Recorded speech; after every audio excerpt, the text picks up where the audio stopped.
శ్రీ మాత్రే నమః. కుక్కర్ రొట్టె అంటాం మేము. ఇది ఇడ్లీ ముద్ద తీసుకొని కుక్కర్లో వేసి ఆయిల్ కిందనంతా ఆయిల్ రాసి చిన్న బౌల్ వేసి అందులో ఈ ముద్దకు వేయాలి. వేసిన తర్వాత విజిల్ పెట్టకుండా మామూలుగా క్యాప్ బంద్ చేసి వదిలేయడమే.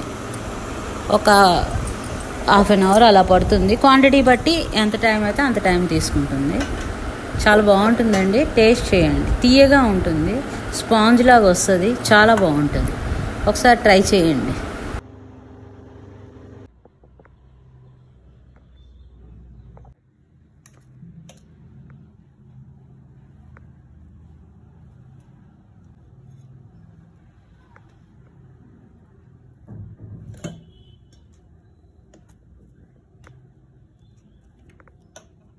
పిచ్చి చూడండి ఎంత రెడ్డిగా వచ్చిందో.